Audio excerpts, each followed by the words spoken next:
Welcome back to the Deep Dive. If you've been looking, maybe, for that perfect way into the strategy of Tee Legion TCG, well, you've definitely found it today. Yeah, absolutely. Today we are really cracking the code on the core flow of the whole game, the turn rhythm. This is the sequence, that dictates every single move, from the moment you draw that card to, well, calculating a great strike or maybe landing in a terrible hazard. It's the real engine room, isn't it? For anyone maybe new to Tee Legion, the turn rhythm is, I think, this genius blend.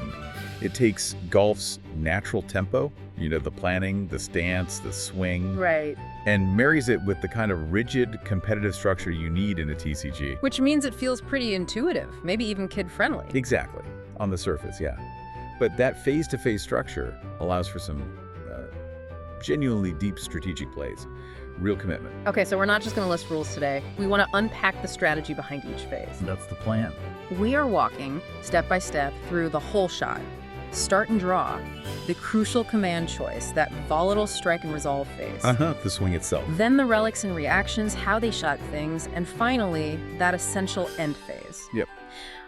Our mission, really, is to understand how these 5 steps build on each other to determine, well, the outcome of the duel. All right, before we dive into phase 1 proper, we should probably set the scene a bit. We need to establish the core pieces on the board and the sort of economy that runs everything. Let's maybe look at those 4 key stats first. Good idea. These 4 metrics, or stats, they're like the levers you're constantly pulling throughout the game, and they really interlock in important ways. Okay. First, and maybe most importantly, you've got GP, game points. That's your health, basically, your score.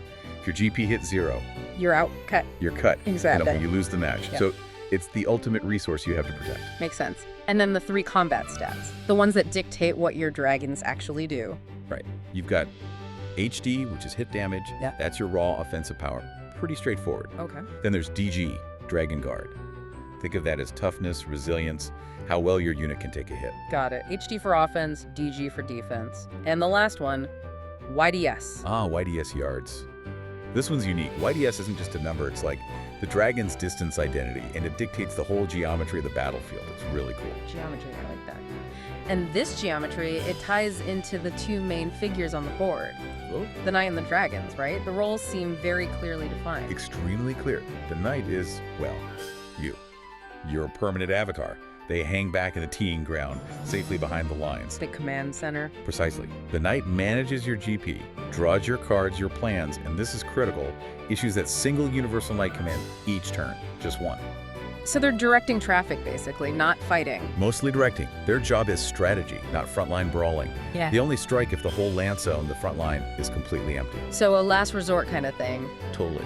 They're the closer. If all your dragons are gone, maybe defeated or stuck in hazards, then the knight might step up. Yeah. But it's an act of desperation. Okay. And the dragons, they're the muscle. They live in that lance zone. Yep, the land zone is the front line. And this is where that YDS stat becomes everything.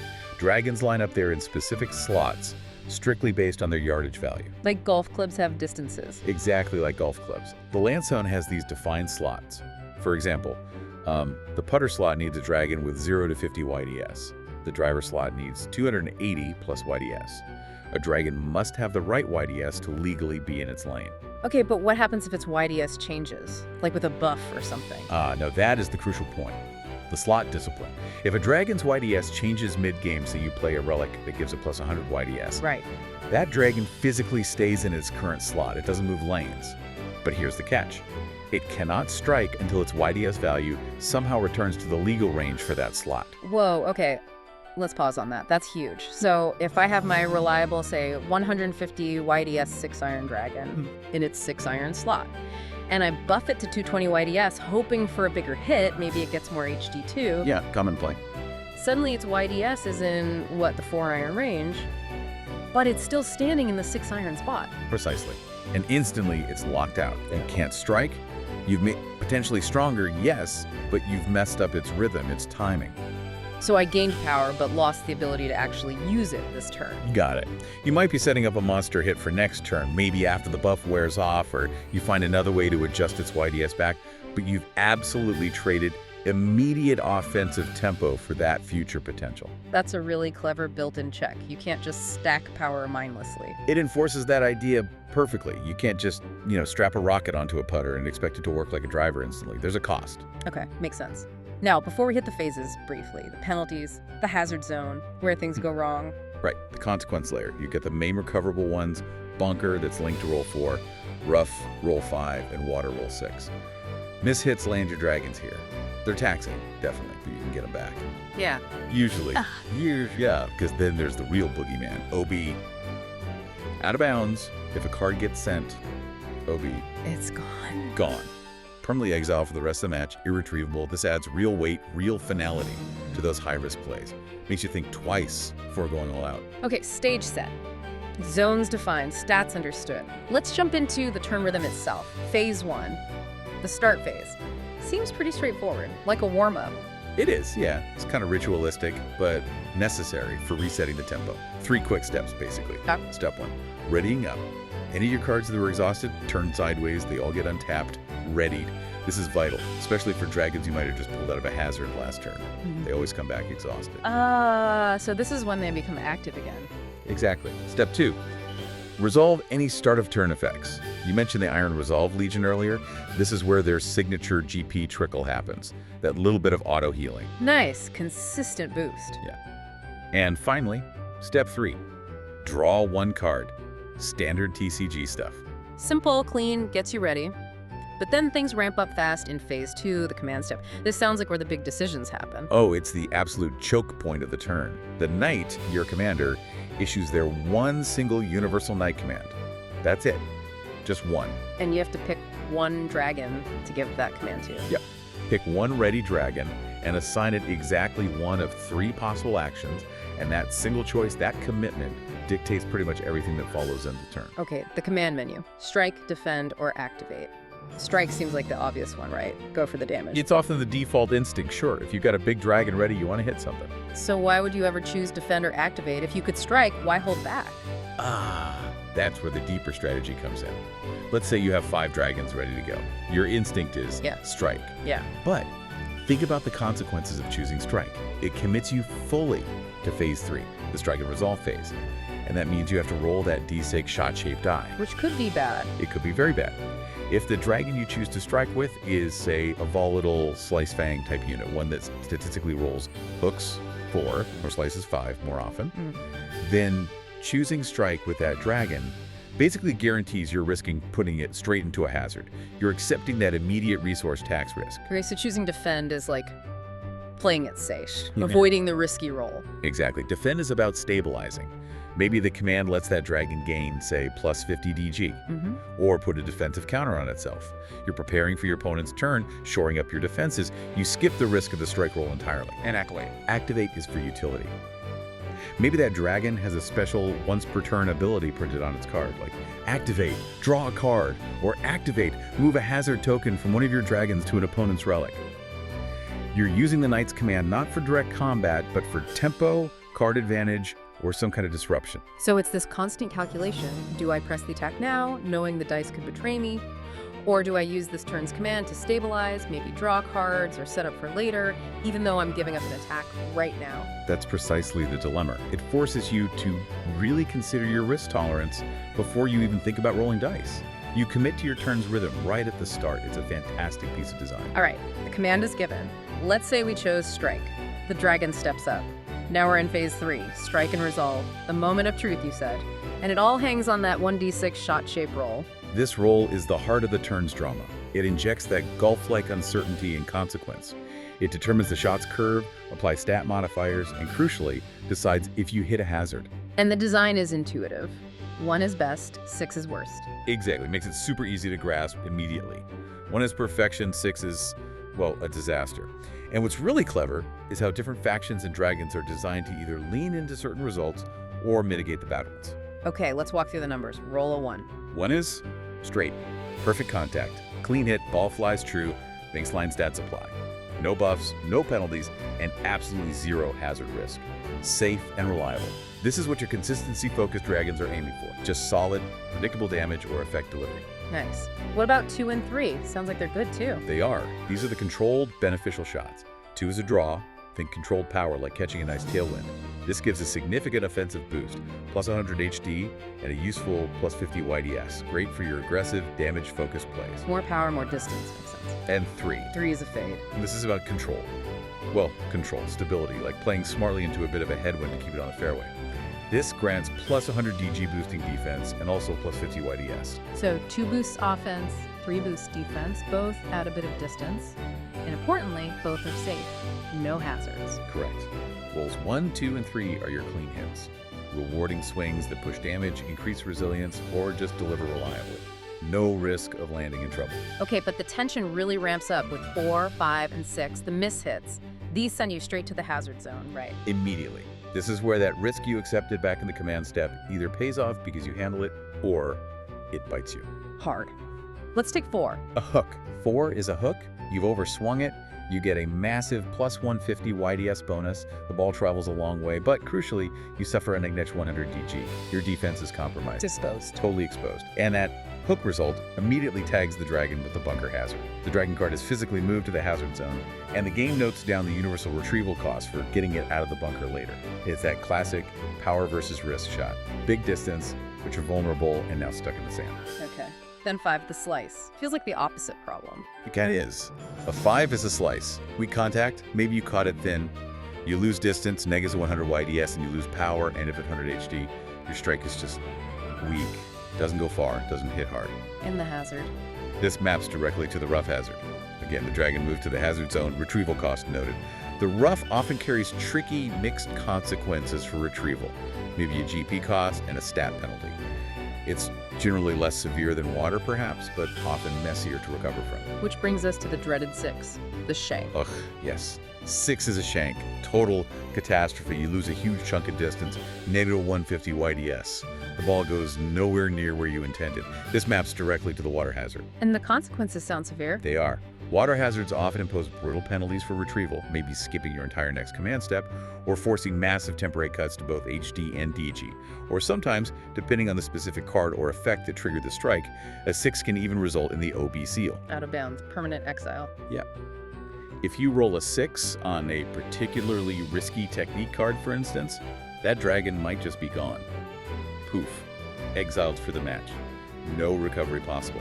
That's the ultimate price for pushing your luck too far. And the key thing here, you said, is that the consequence, moving to the hazard zone, noting the retrieval cost, happens immediately upon rolling the 4, 5, or 6. Instantly. The moment that die settles on a 4, 5, or 6, the dragon is considered in the hazard. The universal retrieval costs are locked in right then and there. You don't have to pay the cost yet, maybe not for several turns, but the debt is recorded. It's like the ball splashing into the water. The penalty stroke is added to your score immediately, even if you don't take your drop for a few minutes. That instant feedback loop is critical. No takebacks. None at all. It keeps the pressure on. Okay, before we move past the strike phase, let's quickly revisit the Knight strike, that last-ditch effort. They roll the same d6, but the results mean different things. Fundamentally different, yes. They have to be. The Knight isn't primarily trying to deal damage, HT. They're trying to manage the game state, maybe claw back some tempo or stability when things look dire. So if a Knight rolls a 2, a draw. No plus 100 HD. Nope. Instead, maybe they gain, say, 5 GP back, a small lifeline boost. And perhaps they let you ready one of your other exhausted cards immediately. So it's about tempo, morale, stabilization, not raw power. What about a bad roll for the Knight, like a 4, the hook? Again, different effect. Maybe the Knight takes a direct GP penalty themselves, like losing 10 GP. Or perhaps the hook result for a Knight transfers that hazard risk onto the opponent, somehow maybe targeting one of their relics, making it vulnerable. The Knight's strike is much more of a state management tool, a way to influence the flow of the game when they're forced into the spotlight, rather than just another attack. Okay, phase 3 is done. The strike happened, the dice rolled, the immediate consequences, maybe a hazard are known. Now we hit phase 4, relics and reactions. This sounds like where you get to customize or react to what just happened. Exactly. This is where the strategic depth really explodes. The strike roll provides the raw outcome, but phase 4 lets you shape it, mitigate it, or even enhance it. How does that work? Let's say my dragon rolled that 4, the hook, and it's now tagged for the bunker. Yeah. What can I do in phase 4? Well, this is your window to play certain cards from your hand. specifically Technique Instants. These are like clutch reaction cards. Maybe you have one that says, play after your dragon is assigned a hazard tag, pay 3 GP. A penalty stroke. Right, like a penalty stroke. Yeah. Pay 3 GP, increase this dragon's DG by 150 until end of turn. So even though it's going to the bunker, you can spend resources now to try and make it tougher, maybe survive the opponent's next attack before you can retrieve it. So instant reactions, what about those relics already on the board, the continuous ones like swing, course, caddy, and gear? They trigger now too, or their continuous effects might modify the final stats based on the context of the shot. And understanding the philosophy behind each relic type is absolutely key to smart deck building. The game enforces strict flavor anchors. Flavor anchors, what do you mean? Let's take gear relics, the clubs. Okay, gear, your clubs, your equipment. These relics logically affect the physical aspects of the shot. They shape YDS, HD, and DG. They're about execution, power, precision. And this is non-negotiable, gear relics never directly affect GP, your game points. Why not? Why is that constraint so important? Because it forces specialization. If one type of card, like gear, could reliably boost your attack, your defense, and heal your life points, what would happen? Every deck would just run the best gear cards. Exactly, it would homogenize strategy. By saying gear, physical tools, only affects physical stats, YDS, HD, DG, the game forces you to look elsewhere if you need GP recovery or morale boosts. You have to use different tools for different jobs. So if I need GP help, I look to course or caddy relics? Primarily, yes, we'll get to them. But first, swing relics. These relate to your dragon's form, its technique, its discipline. Makes sense. So they're anchored primarily to DG stability, rhythm. They might help mitigate penalties from bad rolls. For instance, a swing relic might reduce the Magasin 100 DG penalty from rolling a hook 4, because the dragon's good form helped it absorb the mistake slightly better. And swing relics are the only non-GP focused type that might have a very subtle touch on GP, reflecting how composure under pressure affects morale. Okay. And course and caddy. Course relics represent the environment, the conditions of play, so they're anchored mainly to GP, reflecting overall tempo and morale. A course relic might grant you GP if you manage to avoid a hazard on your strike, or maybe it changes the YDS requirements of a specific lane temporarily. And caddies, the support crew. Caddies are your safety net. They're heavily anchored in DG and GP. Their whole purpose is variance management, mitigation support. They don't usually offer big, aggressive power boosts. Instead, they smooth out the rough edges, maybe reducing the cost of retrieval or providing small, consistent GP gains. They help you manage the inevitable ups and downs. So phase 4 is this complex interplay of instant reactions and ongoing effects, all layered onto the result of the strike roll, and all guided by these distinct relic philosophies. You got it. It's where you fine-tune the shot's outcome. And once all that resolves, we finally hit phase 5, the end phase, just cleaning up. Pretty much. It's mostly administrative, preparing for the next player's turn. First, any effects that last until end of turn, like that temporary DG boost from the technique instant we talked about, they expire now. All temporary buffs and debuffs wear off. Resetting the board state. Right. And second, this is a potential window for some specific retrieval attempts. While most actions to get dragons out of hazards happen during your next turn's command or relic phase, certain cards or effects might specifically trigger a retrieval opportunity right here at the very end of the turn. It's like a final cleanup step before you pass the turn. We've touched on hazards a lot. They create drama, consequences. But now let's really dig into part 5, the hazard retrieval economy. This sounds like the core of the game's risk management.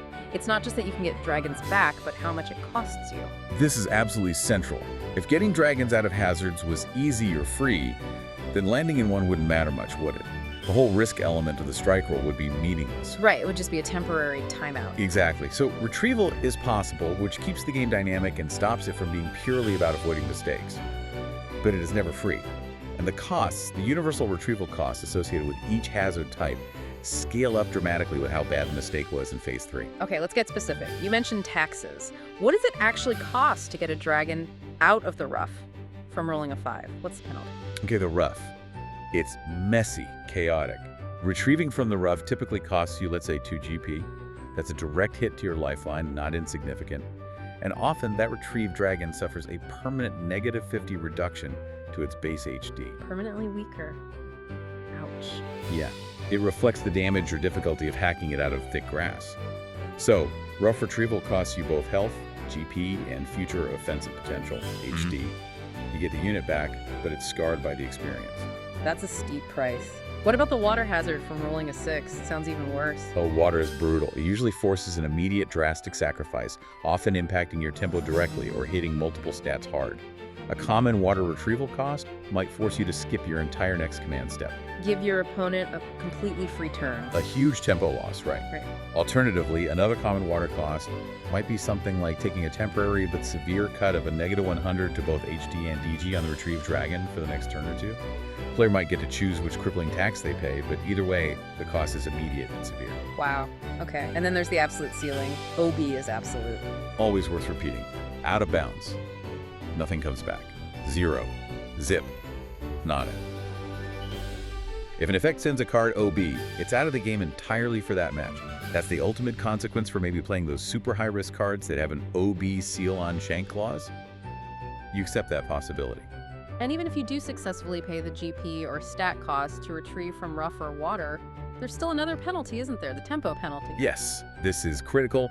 Retrieve dragons, no matter how you get them back, always re-enter their correct slot on the Lance Zone, but they come back exhausted, turned sideways. Meaning they can't do anything that turn. They can't strike, they can't use activate abilities that require readying. They basically just sit there for the rest of the turn and you retrieve them. You have to wait until your next start phase, phase 1, to ready them up again. So even a successful retrieval costs you the resources, GP, stats, and the action of retrieving it, likely using your Knight's Command, and the dragon is useless for the rest of that turn. Correct. You pay the price in resources, you pay the price in action economy, using the command, and you pay the price in lost tempo. It ensures that landing in a hazard always hurts, even if you can eventually recover. Okay, given these high costs, choosing the right tool for the job, the right relic subclass for retrieval must be a massive strategic decision. How do those 5 relic types approach getting dragons out of trouble differently? They absolutely reflect different philosophies, different ways to tackle the problem. Let's start with technique retrieval. Think of these as the high-skill, high-risk shots. The miracle recovery. The gamble. Totally the gamble. Technique cards are often the only way to even attempt retrieving your really high-value par 5 dragons, the big hitters. They often involve HDYDS bursts, trying to dynamically power or finesse the dragon out, but they come with significant risk. A technique retrieval might even require another shot-shaped roll, and if you fail that roll, Would end up worse? Maybe even OB. it's possible. Some high-reward technique retrievals explicitly carry an OB fail state. You're really rolling the dice, demanding daring execution. Okay, that's the high wire act. What's the opposite end, the safe play? That would be caddy retrieval. Caddies are your safety net, pure and simple. They focus on steady DGGP support, mitigation, consistency. They're generally capped. Maybe they can only retrieve up to par 4 dragons. They aren't attempting miracles from the deep woods. So, reliable, less costly in terms of risk, but maybe can't save your biggest stars. Exactly. Caddies help you prevent compounding errors. They offer a smoother recovery, often costing less GP than other methods, but you sacrifice the potential for those spectacular saves. It's about minimizing further damage. Makes sense. What about the tools? Gear and swing retrieval. Right, using the equipment or the form. Your retrieval is like using specific clubs for specific lies. Think wedges, sand irons. They're often capped at maybe par 3 or par 4 dragons. The retrieval effect usually involves YDS HD trade-offs, reflecting precision. Maybe you sacrifice a bit of the dragon's HD permanently to guarantee the YDS accuracy needed to get it out cleanly. Precision tools for specific situations. Yep. And swing retrieval focuses on the dragon's form breaking down under pressure in the hazard. So these effects are anchored in DGYDS. They're about correcting the dragon's rhythm, maybe preventing additional penalties during the retrieval attempt itself, ensuring the recovery doesn't cause more problems. It's about restoring stability. And the last one, course retrieval. Course relics offer more macro-level, often one-time rescue effects. Think of getting a lucky bounce or finding a favorable drop zone based on the environment. They're anchored in GP tempo and morale. It's less about the specific dragon's action and more about the overall game state or environment providing a helping hand. Less precision, more like a broad environmental benefit. Wow. So every type of relic offers a distinct approach with different costs, risks, and limitations. It forces you to build your deck considering not just how you'll attack, but how you plan to recover when things inevitably go wrong. That's the beauty of it. The retrieval economy is just as deep and strategic as the initial strike itself. Okay, we've gone through the whole turn rhythm, phase by phase. We've looked at the zones, the stats, the hazards, the recovery. Pulling it all together, what's the big strategic takeaway? Why does this system work so well? I think the biggest thing is how the rhythm forces planning before consequence. That fixed sequence command before strike is everything. You have to commit to your turn's core action, aggression, or safety before you know how the dice will fall. You can't react to the roll with your main command? No, the command is locked in. That commitment shapes the entire turn. It prevents purely reactive play and demands foresight. And the whole thing feels grounded because of the golf logic, especially the YDS and the Lancet. Absolutely. That yardage intuition is, I think, a stroke of genius. It makes board state immediately understandable. You see a dragon, you see its YDS, you instantly know its role, its club type. Okay, 190 YDS, that's like a 5-iron, belongs in that lane. It frees up your brain space? It does. It lets you focus your mental energy not on basic positioning, but on the real strategic decisions. The risk management. Is it worth striking with my volatile dragon? Should I spend 2 GP and take a permanent Menica 50 HD hit to retrieve that unit from the rough now, or should I leave it there and press the attack with my other dragons? Those are the meaty decisions. And this structure, this turn rhythm, it's rigid, but you're saying different legions can navigate it in totally unique ways. Let's bring back Slice Fang and Iron Resolve. How do they use this same rhythm differently? Oh, drastically different. Take Slice Fang. They actively embrace the volatility of Phase 3. Their decks are often built with dragons that might have lower base DG, making them more likely to feel the pain of a hook, roll 4, or slice roll 5. They almost expect to land in hazards. That sounds risky. Why? Because their Legion's flavor, their card synergies, often focus on mitigating the retrieval costs in Part 5. A Slice Fang ability might say, the GP cost to retrieve your dragons from water hazards is reduced by 2. Or, maybe when you retrieve a dragon from the rough, ignore the HD penalty. Ah, so they accept the higher chance of getting into trouble in Phase 3. Right. Because their faction tools make getting out of trouble in Part 5 relatively cheaper or easier for them specifically. Exactly.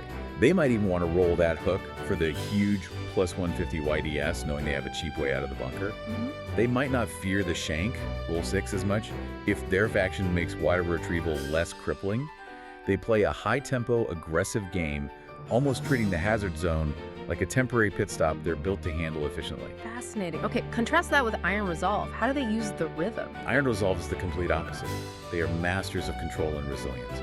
They use the command step, Phase 2, very deliberately, often choosing Defend to consistently boost their dragon's DG.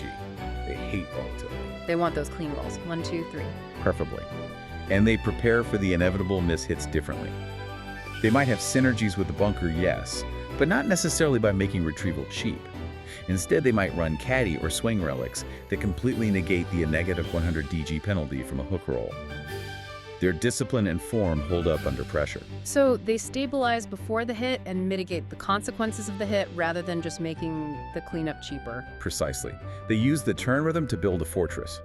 They leverage their inherent start of turn GP trickle to slowly offset the small GP costs of any caddy retrievals they might need for minor slips. Their whole game plan is attrition, consistency, using the steady rhythm to outlast the opponent through relentless DG defense and careful resource management. It's really clear then. The turn rhythm isn't just a set of steps, it's a framework. Strict enough for structure, but flexible enough that these totally different strategic identities can emerge and thrive within it. It shapes everything. It absolutely does. The complexity isn't really in learning the 5 phases. It's in mastering your strategic response to that fixed flow turn after turn. That's where the depth lies. The turn rhythm really does mirror that tension of a golf shot, doesn't it? That single moment of commitment, the roll of the die determining control or consequence, all layered with these strategic choices about your tools and your zones. Perfectly put. Which leads us nicely to that final thought, that provocative question for you, the listener, to mull over. Go on. We've established the knight is permanent. Their GP is your life. They start every turn with that crucial command step, directing the dragons. But we also know the knight only strikes as a last resort when all the dragons are gone, off the board, or stuck in hazard. Right, the desperate closer situation. So, the question is, how does the feel and the strategy of the turn rhythm, especially that critical command step in Phase 2, and maybe the relic interactions in Phase 4, how does it fundamentally shift when you, the player, are pushed into that corner? When your board is empty and your permanent commander is forced to become your only active piece, your closer? How does the rhythm change when the director has to take center stage? A completely different game, I imagine. When the plan breaks down, the rhythm itself must feel different. That's definitely something to chew on. A deep thought for the next round, indeed.